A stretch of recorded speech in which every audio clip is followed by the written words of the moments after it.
আমরা গতকালকে খবর পাওয়া মাত্রই 10 সদস্য বিশিষ্ট একটি দল আমরা বর্তমানে এই অবস্থান করছি এবং বাংলাদেশ নৌবাহিনী যথাযথভাবে প্রতিবারের মতোই দেশের যে কোনো দুর্যোগ ব্যবস্থাপনা পরিচালনার জন্য আমরা ব্যবস্থা নিয়ে থাকি।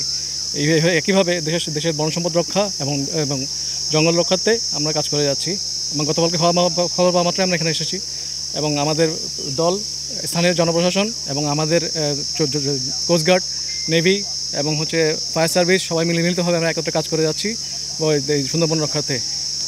আমরা যতটুকু অবজার্ভ করেছি বর্তমানে যে ইনশাল্লাহ যদি সব কিছু ঠিক থাকে, আমরা যেভাবে কাজ চালিয়ে যাচ্ছি আমরা সবাই সম্মিলিতভাবে বেশি দিন সময় লাগবে না। ইনশাল্লাহ আমরা যদি পসিবল হয় 2 থেকে 3 দিনের মধ্যে আমরা ইনশাল্লাহ নিভিয়ে ফেলতে পারবো এবং একইভাবে আমরা বলতে পারি যদি আল্লাহ অশেষ রহমতে যদি একটু বৃষ্টি বর্ষণ হতে পারে এবং তাহলে এটা প্রাকৃতিকভাবে ইনশাল্লাহ আমাদের অনেক দূর আমাদের আগুন নিভাতে অনেক হেল্পফুল হবে এটা জিনিসটা। আসলে আমরা এখন কারণ অনুসন্ধানের চেয়ে আমরা আগুন নেভানোতে বেশি ফোকাস করছি মেনলি, কারণ আমাদের কাছে যেটা মেন ফোকাস এখন আগুন নেভানোটা, বন রক্ষাটাই আমাদের মেন ফোকাস। কারণ রক্ষার জন্য যেভাবে আমাদের সম্মিলিতভাবে চেষ্টা চলবে, যখন আমাদের অফিসিয়ালি অর্ডার আসবে তখন আমরা সেই অনুসন্ধান পরিচালনা করবো ইনশাল্লাহ।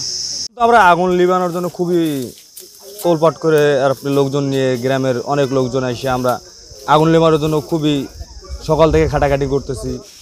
আমরা সকাল থেকে সুন্দরবনের আগুন নিভাইতেছি, চারুপাশের ওই আগুন জ্বলতে আছে, বাতাসে নিভতে আছে, আবার জ্বলতে আছে, চারুপাশ দিয়ে পাতা সরাইয়ে ড্রেন কাটিয়ে আমরা আগুন জ্বালাইতেছি, নিভাইতেছি, যতদূর সম্ভব ওই চেষ্টা করতে আছে। আজকেরা যদি নাও হয় আজ কালকে আর থাকবে না, আলাদা ব্যবসালে সব করা হয়ে যেতেছে। আমরা যখন কালকে 1টার দিকে ভিতরে ঢুকছি, ভিতরে ঢোকার পর আসে তো দেখি অনেক উপরে শুকনো পাতা ছিল, তো অনেক উপরে আগুন উঠে গেছে। তারপর আবার 8টা-9টার দিকে যখন ফায়ার সার্ভিস শুরু করছে, রোদ উঠছে, তখন একটু উপরে ছিল।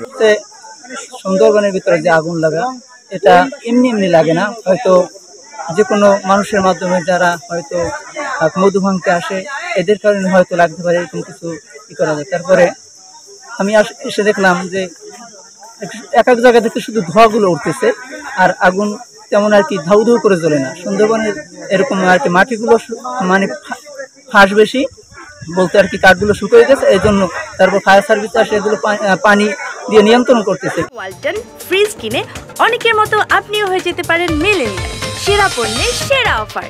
আজকে ভোর থেকে ঠিক 5টার পর থেকেই আমরা ফায়ার সার্ভিস, বন বিভাগ, জেলা প্রশাসন, কোস্টগার্ড, নৌবাহিনী, বাংলাদেশ পুলিশ সবাই মিলে আমরা সম্মিলিতভাবে কাজ করছি। আল্লাহ রহমতে এই সকাল থেকে যে আগুন নিবানোর কাজ শুরু হয়েছে এবং এখন প্রায় 11টার উপরে বাজে। এই 5-6 ঘন্টা যে কাজ করেছে, আগুন মোটামুটি নিয়ন্ত্রণে আছে আমাদের।